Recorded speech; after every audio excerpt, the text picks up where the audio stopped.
All right, guys, so we're out here on the water today, and in this video, because I was so impressed with the casting performance, we're going to put the Bates EDC, which is the cheapest DC reel you can buy here in America, up against the former cheapest DC reel, and that is Shimano's SLX DC.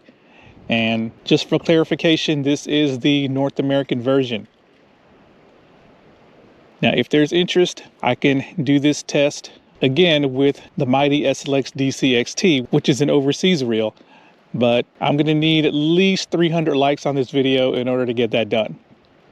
But this is going to be a great test because we are finally pitting Shimano's tried and true DC technology, which they've had for over 20 years, up against the up-and-coming Chinese DC technology with, I guess, American firmware parameters. Now, I would prefer to do this cast battle out on the casting field, but since I live so far from it, we're going to have to do this with a line counter. And this is going to be purely a casting performance test. When it comes to other things like weight, size, etc., in my opinion, the DC has the SLX beat hands down, as it's much lighter, much smaller, even though they both have aluminum frames and composite side plates. Now, the great thing about this test is that both reels are sporting 34mm spools, but the EDC has the huge advantage of having a much lighter spool. I think it's less than half the weight of the SLX spool and it holds less line. Now, speaking of line, both reels are spooled up with 40-pound 8-strand braid. But enough talk, let's get this cast battle started. All right, guys, so the lure we're going to cast for this battle is going to be this cheap Walmart frog. I think it weighs about 5/8 of an ounce. And it's been so long since I've even touched the North American version of the SLX DC that I have to actually search for it in its box. And what I'm going to do is I'm going to cast around a little bit to charge the system up, because it's been sitting in its box for at least 2 to 3 years now. And while I'm doing that, we're going to reacquaint ourselves with this reel. All right, so we have the DC wind, so it meant that the reel still had a charge, which is good. Now with the SLX DC, this reel has Shimano's lowest end IDC4 brakes. That means that there are only 4 brake settings total. You have your wind mode, which is the strongest mode, and then you have the fluorocarbon mode, and then you have your braid mono mode, and then you have the extreme distance mode. Right now I'm casting around in, I just switched it up to fluorocarbon mode, and I'm just barely lobbing this frog out there, and it's bombing. Now, when this reel came out back in, was it 2019, I think? It was only $189. But a lot has changed since then, and the price has bumped up or gone up $35 to $225 or $224.99, something like that. So not only is it no longer the cheapest DC reel you could buy in America, it costs more than the competitor Bates EDC by like 25 bucks, and that's before tax. All right, so what I'm gonna do is I'm gonna throw it into braid mono mode, do a few casts, and then I'm gonna try it in extreme distance mode, see if we can get away with that. And if we can actually use extreme distance mode. That's going to spell trouble for that Bates EDC, because in that brake mode, this reel as well as the CURADO DC, it can bomb.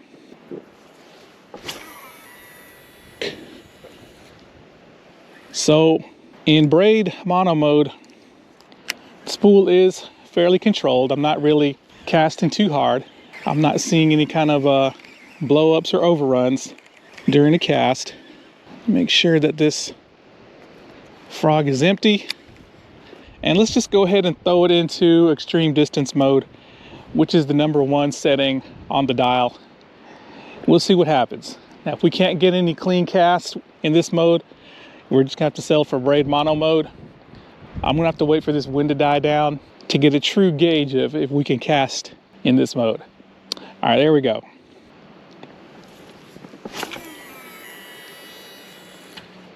Whew. All right, we got a clean cast in. Distance really didn't seem to be that much farther than braid mono mode, but that was a clean cast. So that means I'm going to do one more cast and then we're going to start measuring. Now, not only is the SLX DC spool much heavier and hold more line than the Bates EDC, but it's also much wider as well. Now, the thing with most of Shimano's MGL3 spools is that they've narrowed the spools by a few millimeters, and that seems to aid in casting performance. All right, here we go.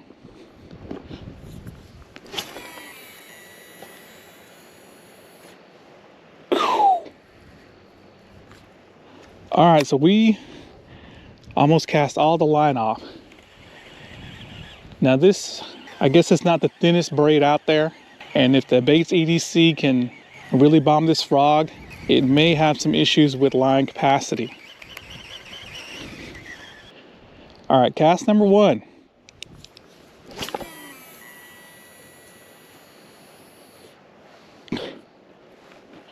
All right, so I'm gonna take those loops out of the spool and let's start measuring. And we'll do 5 casts each.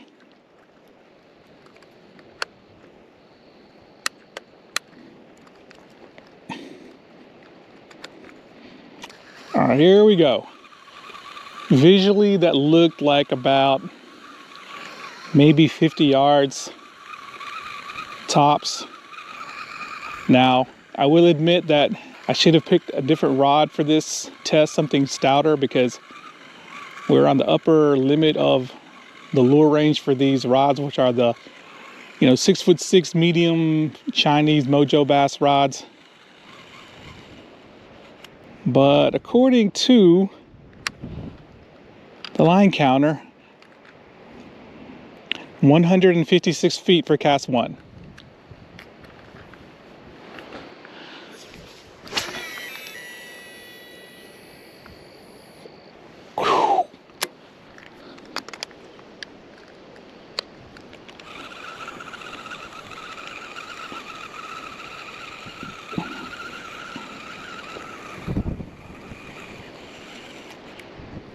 All right, cast two, 153 feet.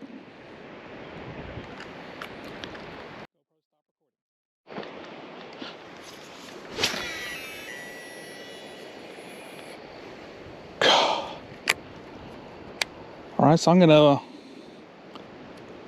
pull out this small backlash I had.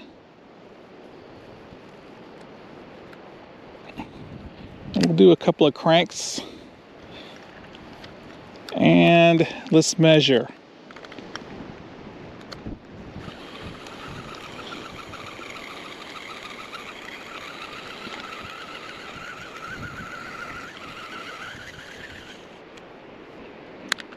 All right, 156 feet for cast three.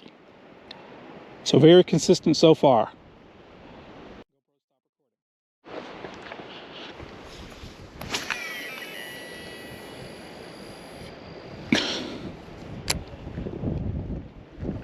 All right, so I'm paying attention more now to when the lure hits the water so I don't get any backlash.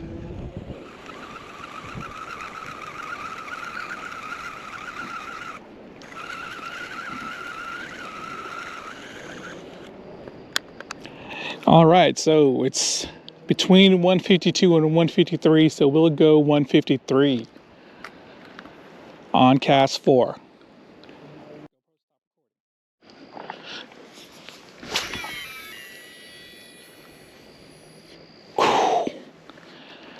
All right, fifth and final cast for the SLX DC. So far, these results have been pretty consistent. Visually, they look to be landing around the same spot, same distance, and it's pretty much verified with the line counter measurements. And for the last cast,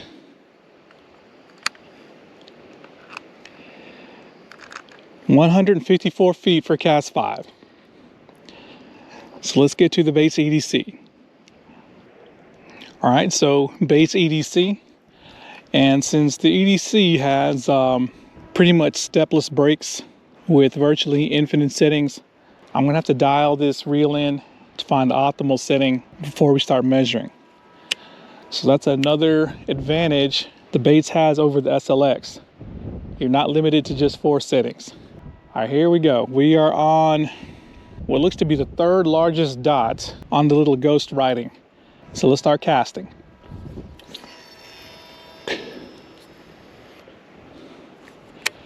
All right, so some observations.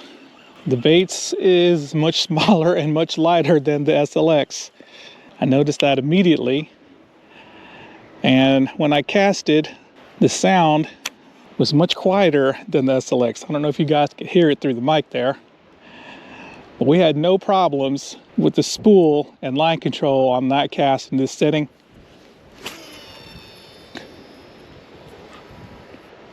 Oh shit.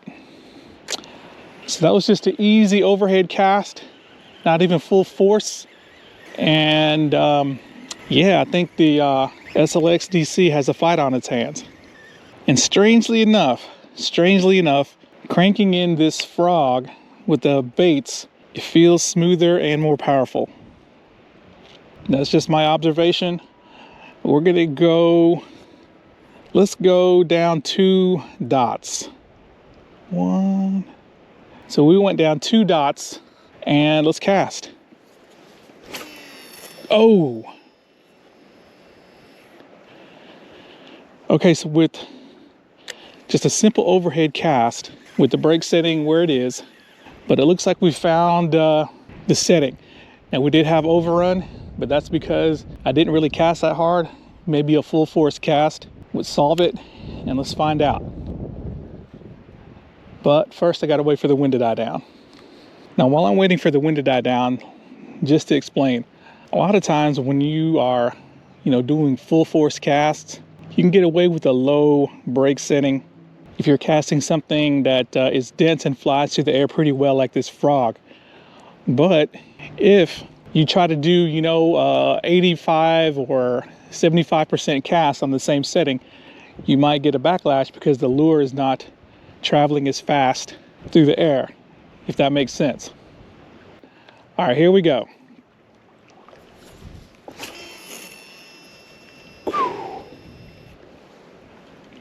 Okay, so we had a backlash that actually wanted to dig in, but it broke free on that cast. So what I'm going to do is I'm going to turn the brakes up just a little to in between these 2 dot settings.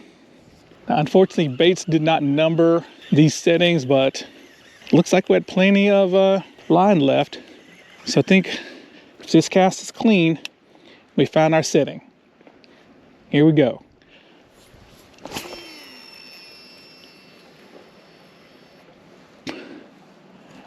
All right, there we go. And there was hardly any wind on that cast. Visually, it looks like it's going about the same distance as the SLX. So this Bates may hold more line than I thought. I'll have to compare the numbers, but the SLX DC, of course, is a 150 spool capacity in Shimano speak, and I think this Bates is 100 in Bates speak. But let's start measuring these casts. All right, here we go, cast 1 for the Bates.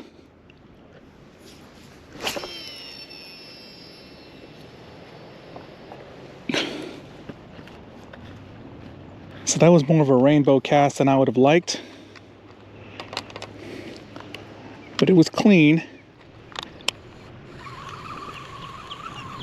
And I have to tell you guys, cranking in this frog back to back against the SLX DC, the Bates, it definitely feels smoother and it feels more powerful. Could be down to these massive knobs that are super comfortable and grippy, and the fact that this baits has a pretty big handle. But according to the line counter, 136 feet. That's like 20 feet short of the Shimano. It looked to be going about the same distance, but I guess my eyes are deceiving me. Well, let's do cast 2.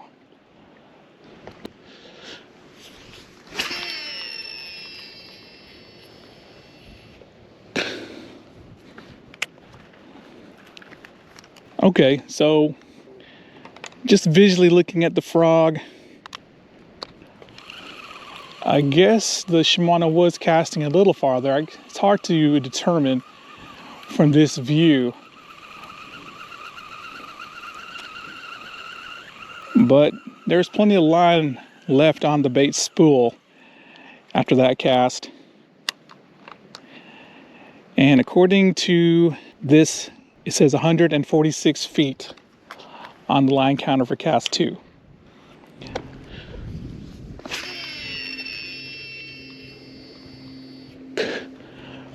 Boom, that was a long cast. This is how much line is left.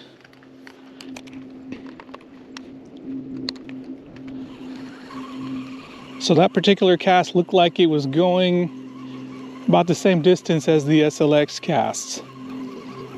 But let's find out what the line counter says.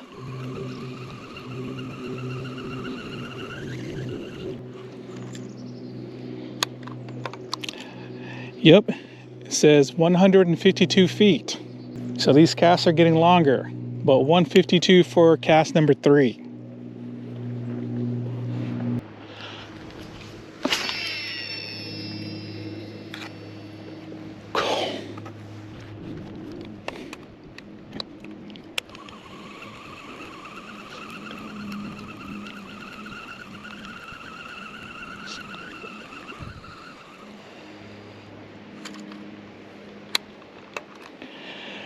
$144 feet for cast number 4.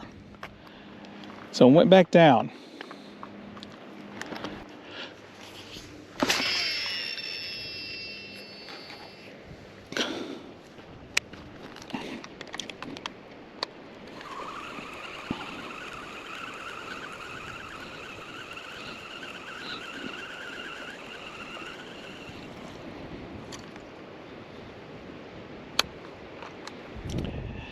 All right, so cast 5, 148 feet.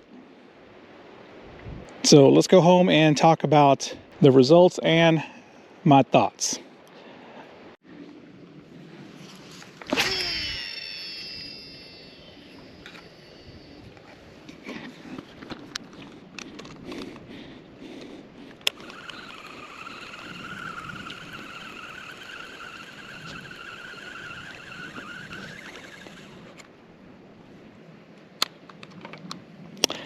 Okay, so I'm going to disregard that really short first cast, and we're going to replace it with another cast, which is 144 feet. So we'll say the first cast is 144. Okay, so I'm back at home, and the results are that obviously the mighty SLX DC took the win here with an average of 154.4 feet versus the Bates EDC's 146.8 feet. Now that's about an 8-foot average distance advantage for the SLX, but I suspect if I took this battle out to the casting field, the gap between them would shrink probably by a couple of feet. Now I actually measured about 5 more casts off camera for the EDC, and the results were pretty much the same, which were the mid 140s. I think Shimano's over 20-year head start in DC technology versus everyone else is barely keeping them ahead, at least for now. But if we went with a lighter lure, let's say a 1/4 ounce, who knows what the outcome would have been. But no shame for the Bates EDC, as the extreme distance mode of Shimano's IDC4 is quite ferocious. Now a couple of observations. After casting them and retrieving them back to back, One is that the Bates DC sound was much quieter than the SLX. Now that might be a bonus for some of you guys who don't like the really loud DC whine. And another observation was that I was not exaggerating when I said that the EDC was smoother, more refined, and it felt like it had more power when cranking. Now that was pretty surprising considering Shimano has the smoothest reels on the market. So overall, so far, I feel that if I had my choice between the EDC or the US version SLX DC, for my type of fishing, it would have to be the EDC. It's smaller, it's much lighter, palms better, it seems to be smoother when turning the handle, and the casting is just only a little behind, at least with heavier lures it appears. And let's not forget that the EDC is going to run about $30 cheaper overall. So just to remind you guys once again, if you want to see the Bates EDC go up against the mighty JDM SLX DC XT, which costs around $200, give me about 300 likes by the end of the week, and I'll make it happen before I send the reel back to Billy. Alright guys, thanks a lot.